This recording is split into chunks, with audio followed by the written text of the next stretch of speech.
Have you ever heard you could do all things through Christ? When you're drowning and thought, then why do I feel like I'm failing at everything? You're not alone. This verse gets quoted when we're barely holding on, and it can feel like one more thing we're supposed to live up to.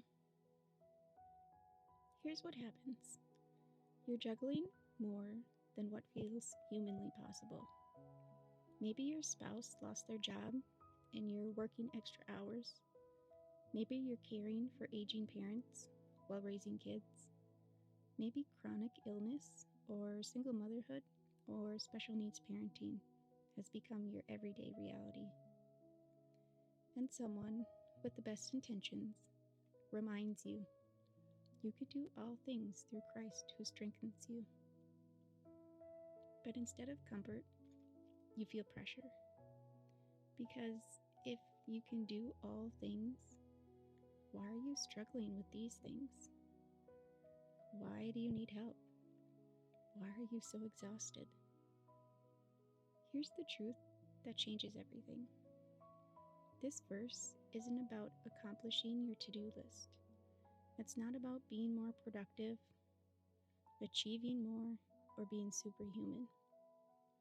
Paul wrote these words from a prison cell. He wasn't talking about success. He was talking about survival, about enduring what you didn't choose, about Christ's strength showing up precisely when yours runs out. Let's look at what Paul said and what he didn't.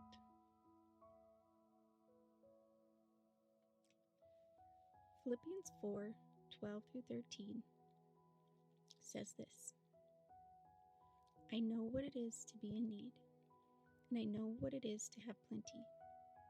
I have learned the secret of being content in any and every situation, whether well-fed or hungry, whether living in plenty or in want. I can do all this through Him who gives me strength.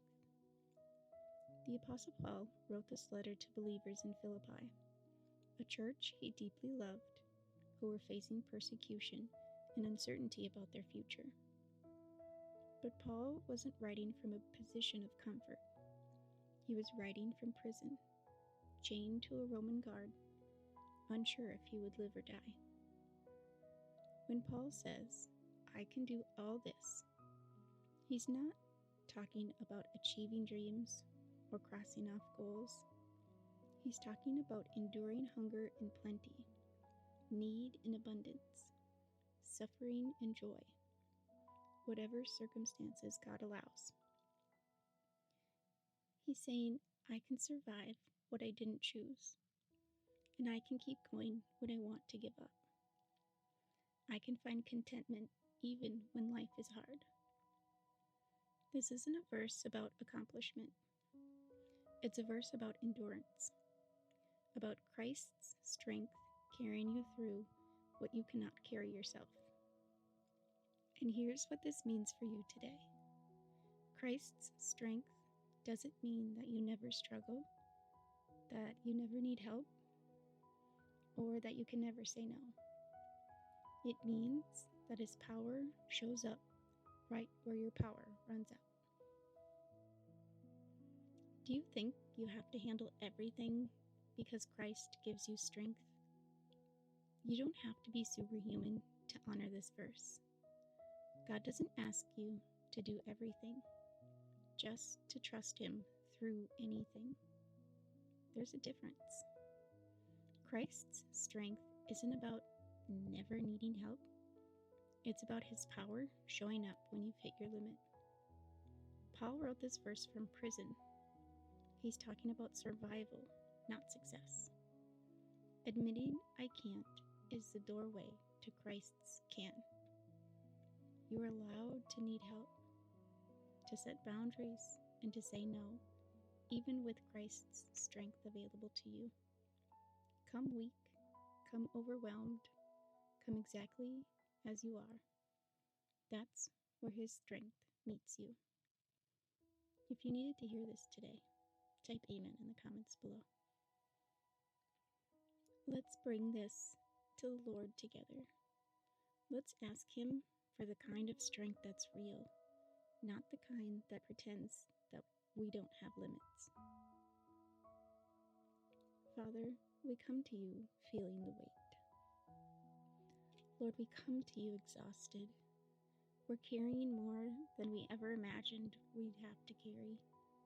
The job loss, the medical bills, the special needs, the aging parents, the sleepless nights. It's too much, and we're tired of pretending we're fine when we're barely holding on. We confess that sometimes this verse feels like pressure instead of comfort.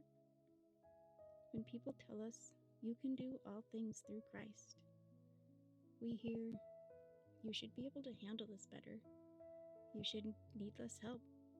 You should be stronger. And Lord, that weight is crushing us. Help us to see what Paul really meant. Help us to understand that this isn't about being superhuman.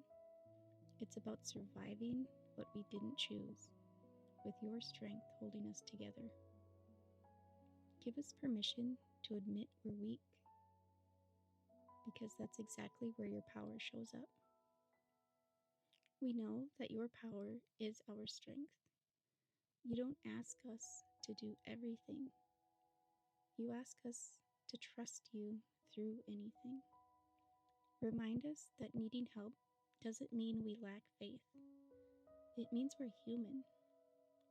And you came for humans, weak, overwhelmed, at the end of ourselves, humans. Father, we ask you to help us to stop misusing this verse against ourselves.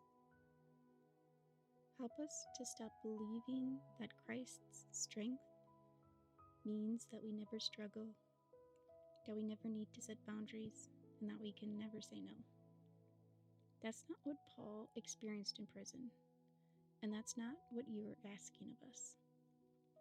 Show us the difference between Christ's strength and toxic positivity, between enduring what you've called us to and exhausting ourselves trying to do everything, between depending on you and demanding perfection from ourselves. We know that you are a God who gives power to the weary and strength to the powerless. Your word says that your grace is sufficient, that your power is made perfect in weakness. So teach us to boast in our weakness, not to hide in them. Teach us to bring our limitations to you, not pretend that they don't exist. Give us wisdom to know when to push through and when to ask for help. Give us courage to set boundaries, even when others quote this verse to pressure us into doing more. Give us grace to admit, I can't do this alone, because that's the truth that opens the door to your strength. Lord, we ask you to transform how we understand strength. Renew our minds so we can see strength the way you do, not as never breaking, but as depending on you when we're broken. Not as doing everything, but as enduring anything with you beside us. Help us to recognize your strength in our weakness. When we feel like we're failing, remind us that Paul felt weak too, hungry, imprisoned, uncertain, and that's exactly when he experienced your power. May we learn, like Paul, the secret of being content in any and every situation, not by pretending it's easy, but by trusting that you are enough. We thank you that your strength doesn't require our perfection. It doesn't wait for us to get it together or to handle everything flawlessly. Your strength meets us right where we are, overwhelmed, tired, at our limit, and that's exactly where you love to show up. Fill us with your Spirit. Carry what we cannot carry. Hold together what's falling apart. And help us to believe deep in our weary bones that we truly can endure this through Christ who strengthens us, not because we're capable, but because you are faithful. Father, thank you for being our strength when we have none left. Thank you that this verse isn't about the pressure to perform. It's about your power to sustain. Help us to rest in that truth today. We release the burden of being superhuman. We embrace our need for you. And we trust that your grace is sufficient, that your power is made perfect in our weakness, and that you will carry us through. In Jesus' name, amen. I hope that this truth sank into your heart today. If this resonated with you, I'd love to know, even if it's just a simple amen in the comments below.